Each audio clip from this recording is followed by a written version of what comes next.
Hoy 3 de mayo del 2020, seguimos con la cuarentena y seguimos con temas de derecho que tienen que ver con esto de la cuarentena del COVID-19. Últimamente hemos visto cómo pareciera que frente a disposiciones relativas al COVID-19, a la cuarentena,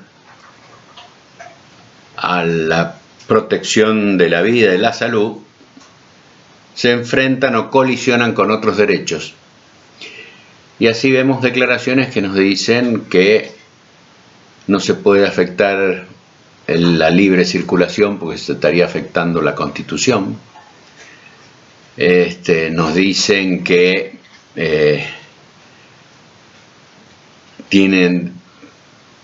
unos tienen derechos a solicitar la prisión domiciliaria por el solo hecho de estar ante la posibilidad de un riesgo de un contagio del COVID-19, y se enfrenta eso con el derecho de las víctimas en todos los casos el derecho de las víctimas, y especialmente en el caso de víctimas de violencia de género, y ya voy a explicar por qué, especialmente en los casos de víctimas de violencia de género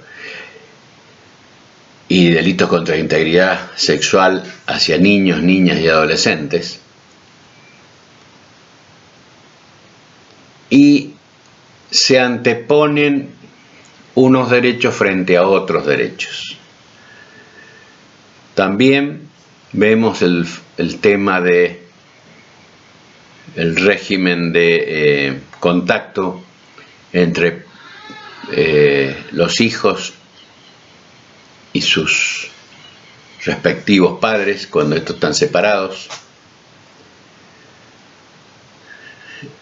Y también lo vemos en lo que se denomina violencia obstétrica, o el derecho que pueda tener la mujer de tener un parto humanizado, que esto significa que pueda participar de ese parto el padre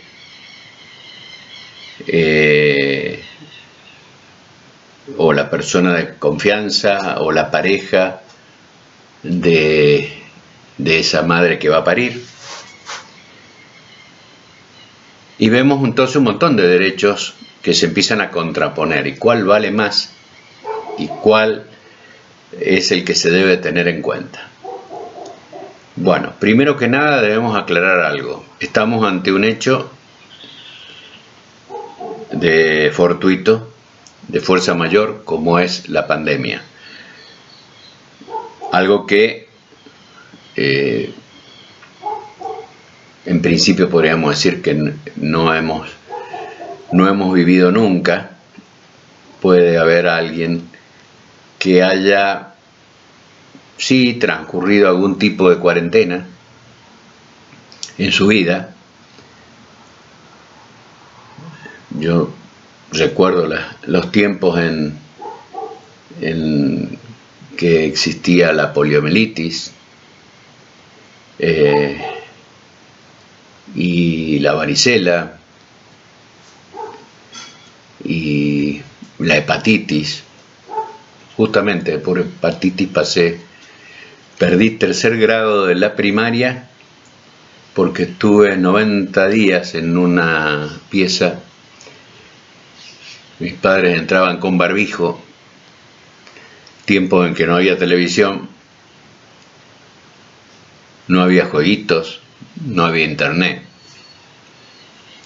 y no me pasó nada, o posiblemente algunos dirán que me pasó de todo, pero en principio creo que era algo normal. Ante alguno de esos tipos de enfermedades, los médicos inmediatamente ordenaban tener todos los recaudos como hoy tenemos con el COVID-19. En ese entonces, estoy hablando finales de la década del 50, principios del 60. Había que tomar todas esas precauciones en ese entonces. Muchos niños y niñas tuvieron que pasar cuarentenas sin psicólogos, sin tantas cosas como hoy vemos y plantean como si el mundo se fuera a acabar cuando llevamos 40 y algo días de una cuarentena. Pero bien, fue un paréntesis, vamos a seguir con el derecho. La Constitución del 94, me van a escuchar siempre hablar de la Constitución del 94 porque más allá que muchos saludaron por la Constitución del 53, es una Constitución que ya no tenemos. Nosotros tenemos la Constitución del 94 y hay cambios importantes entre la Constitución del 53 y la del 94, y sería conveniente que muchos estudiaran la Constitución del 94, todas las convenciones que se han ido agregando y todos los derechos que se han ido incorporando. Esa es la Constitución que nos rige. A esa nos debemos y a esa tenemos que actuar. Hoy el derecho a transitar puede ser limitado. El derecho a hacer controles cuando uno pasa de una provincia a otra, si lo hacíamos con las frutas o las hortalizas, ¿por qué no lo podemos hacer con los seres humanos? Cuando estamos nada más y nada menos que controlando la propagación de una pandemia, en donde el valor que estamos cuidando, preservando, es el valor vida y el valor salud. Ese valor vida y salud está por delante de otros valores y otros derechos.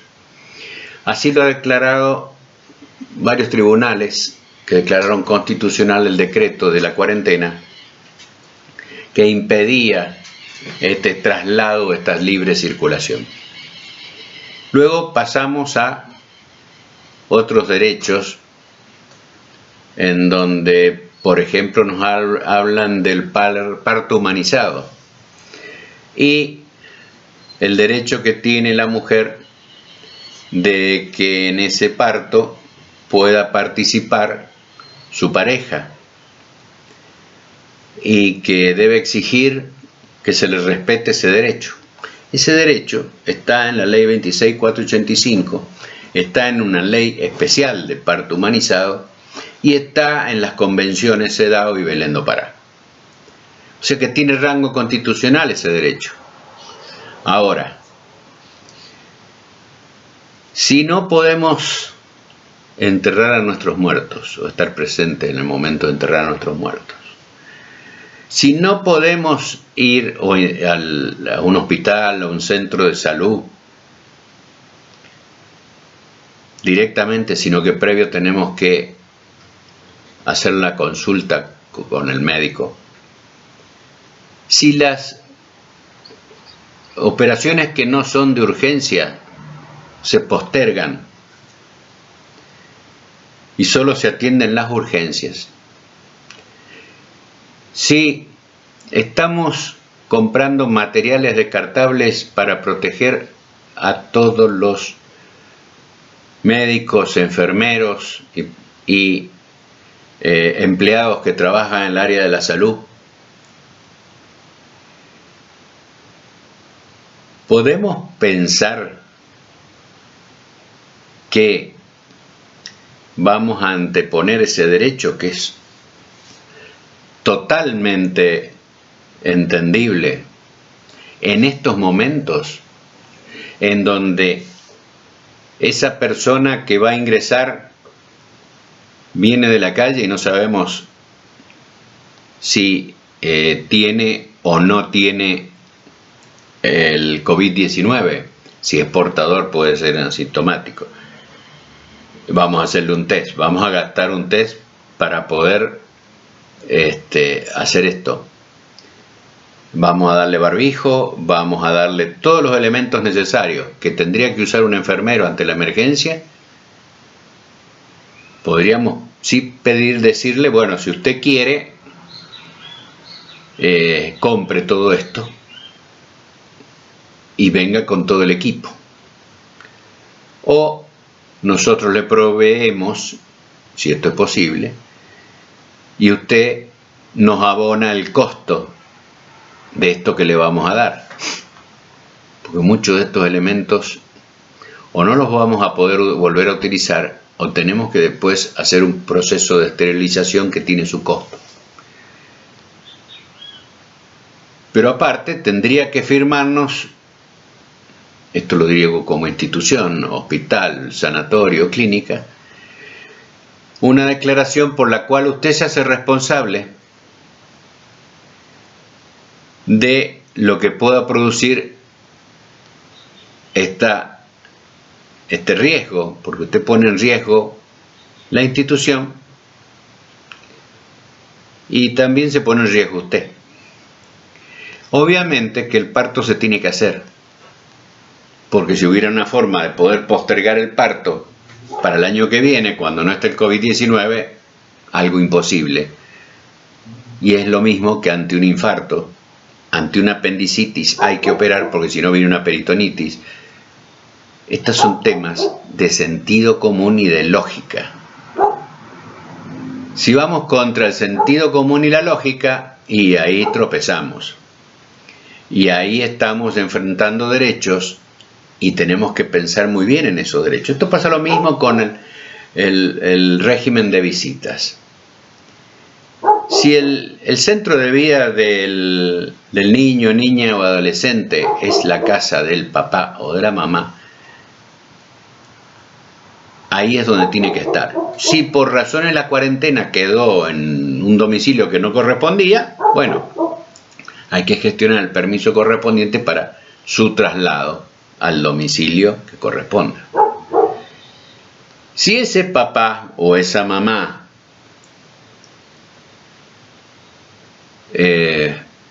por cualquier razón tiene que cuidar a una persona o tiene que trabajar y en su trabajo obviamente exponerse, estando separados, y la mamá o el papá no está trabajando por las circunstancias que sea, lo lógico es que el centro se traslade a ese lugar donde tengamos menos riesgo de que ese menor pueda portar el COVID-19. Aunque no le afecte, puede portarlo y llevarlo de una casa a otra. Entonces tenemos que ser muy cuidadosos en esto de, por lo que queremos o por lo que sentimos, poner en riesgo a los demás. Esto es sentido común y esto es lógica. Yo entiendo las ganas que puede tener un papá o una mamá de abrazar a ese hijo o esa hija, pero hoy no lo puede hacer. Hoy lo puede ver por internet. A muchos seres queridos los vemos por internet, lo vemos de esta manera. Bueno, no forcemos el derecho, porque obviamente vamos a encontrar jueces que no tengan lógica y sentido común, pero vamos a encontrar en definitiva algún juez, tribunal superior que sea, que sí tenga esa lógica y ese sentido común. Esto es algo similar de lo que pasa con quienes hablan de los derechos humanos de las personas que están cumpliendo una condena y se olvidan de los derechos humanos de las víctimas. Sí, víctimas de esa persona que está cumpliendo la condena. Hay una ley que todos mencionan que es la ley de derecho de las víctimas. Esta ley es una ley nacional a la cual algunas provincias no adhirieron y otras adhirieron. Las provincias que adhirieron, los jueces deben cumplir. Y antes de decidir sobre la domiciliaria de un detenido, tienen que darle vista para que participe en la decisión la víctima. Esto es una obligación legal. el juez que no lo hace comete un delito que se llama prevaricato. Puede ser denunciado penalmente por ese delito de prevaricato. Los fiscales deben estar atentos a que no se lesione ese derecho de la víctima. Ahora, si la víctima es una víctima por violencia, por alguno de los delitos o por circunstancias, ha sido cometido dentro de un contexto de violencia de género, femicidio, abuso sexual, amenaza. Si esa víctima, no obstante no ser mujer, es niño, niña y adolescente y es víctima de algún delito contra la integridad sexual, por ejemplo, también está protegida por la ley 26.485, que es de orden público, y esta sí, todas las provincias argentinas han adherido a esta ley. Es una ley del 2009, con decreto reglamentario en el 2010, y que sucesivamente las provincias han ido adheriendo. Hoy todas las provincias han adherido a esta ley. Y esta ley, en su artículo 16, en uno de sus incisos, no quiero equivocarme si es el C, si no me equivoco es el C o el D, nos dice que las víctimas deben participar y deben ser participadas de todo aquello que puede, de aquella decisión que pueda afectarlas. Desde ya que la decisión de una prisión domiciliaria afecta a la víctima en el contexto de esta ley 26.485. Como esta ley es de orden público, como esta ley es nacional, como han adherido las provincias a esta ley, porque esta ley se sostiene en 3 convenciones internacionales, la Convención CEDAW, Belém do Pará, y la Convención sobre los Derechos de Niños, Niñas y Adolescentes. Entonces, aquellos jueces que hayan tramitado una domiciliaria sin haberle hecho conocer a la víctima, ni haberle corrido una vista de esta circunstancia para que la víctima intervenga en el proceso y dé su opinión, estos jueces habrán cometido prevaricato. Es un delito penal, es un incumplimiento a los deberes de funcionario público, puede ser denunciado penalmente y se le puede hacer un pedido de jury. El pedido de jury lo puede hacer cualquiera de ustedes, en forma directa. La denuncia penal, obvio que la pueden hacer. Y el derecho del que está cumpliendo la prisión, y el derecho del que está cumpliendo la prisión también tiene que juzgarse a la luz de la lógica y el sentido común. Si esa persona tiene concretamente una afección que la ponga en riesgo, el tema no es darle una domiciliaria, es ubicarle otro lugar donde pueda ser atendido y contenido ante la eventualidad de que pueda adquirir el COVID-19. Para ello, el Estado deberá proveer ese lugar de detención, que puede ser alguno de estos lugares que ya se han instalado o preparado para ese tipo de asistencia, o crear, hay prisiones o lugares de detención donde existe espacio suficiente para poder instalar hospitales de campaña, y ahí tener a estas personas. Están cumpliendo una condena, y en algunos casos por delitos muy graves, donde entonces el sentido común y la lógica nos tiene que decir claramente qué es lo que tenemos que hacer. Entonces, como vemos, hemos repasado algunas cosas que son muy simples, otras que son más delicadas,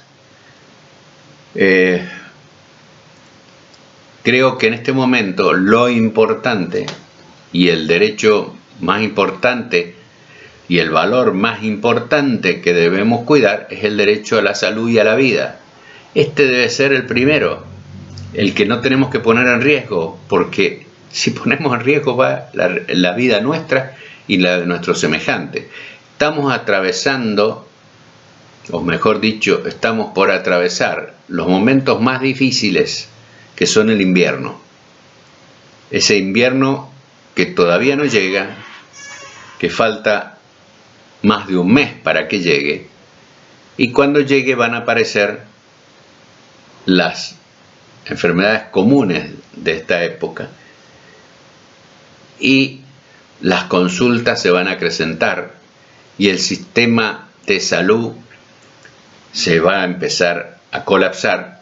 Se ha colapsado sin necesidad del COVID-19, imaginemos lo que va a ser hoy con, aparte, la tensión que hay respecto a los síntomas, y hay quienes son mucho más precavidos que otros. Entonces, tengamos en cuenta que vamos directo a pasar por el momento más difícil de la pandemia, que es el momento del invierno. No estamos saliendo, estamos entrando. Entonces tengamos cuidado, pero tengamos cuidado también cuando argumentamos en derecho, porque lo que podemos hacer es provocar más daño que lo que realmente el derecho pretende, que es evitar más daño. Entonces, este juego de los derechos humanos, de los derechos que nos da la Constitución del 94, que son muchos, muy amplios, en donde tenemos que tener presente las prioridades de unos y otros, pero siempre sin perder de vista que estamos ante un acontecimiento totalmente imprevisible, que ha impactado en todo el mundo y que nos va a cambiar la vida. Nos ha cambiado la vida y nos la va a cambiar hacia el futuro. Nada va a ser igual. No digo con esto que no podamos mañana realizar algunas de las actividades que antes realizábamos, pero muchas no vamos a volver a hacerlas, o va a pasar mucho tiempo para que volvamos a repetir lo que hacíamos años anteriores. Así que espero que esta charla provoque alguna reacción, porque quiero la reacción, quiero que discutan esto, quiero que compartamos los criterios y los pensamientos y que también planteemos otras situaciones para ver qué está primero y qué está segundo y qué está tercero y en qué hay que ceder y en qué no hay que ceder. Esto es muy importante que lo tengamos en cuenta, porque lo más importante es que sepamos cuáles son nuestros derechos y exigir el cumplimiento de esos derechos. Así que desde ya, sí les voy a pedir para terminar algo. Cuando están viendo este video en YouTube, hay un botoncito que dice suscribir. La suscripción es sin ningún costo, no les cuesta nada, pero sí nos ayuda mucho, porque si ustedes se suscriben y llegamos a una cantidad importante de suscriptores, YouTube nos va a ayudar para que podamos ampliar la difusión de estos derechos y que muchos más puedan acceder al derecho. Ya saben, cualquier consulta, hay un correo electrónico en el logo de este canal de YouTube, en el logo de Facebook van a ver mi nombre y apellido, mi teléfono y el correo electrónico. A ese correo electrónico la consulta que ustedes quieran. Los esperamos. Gracias.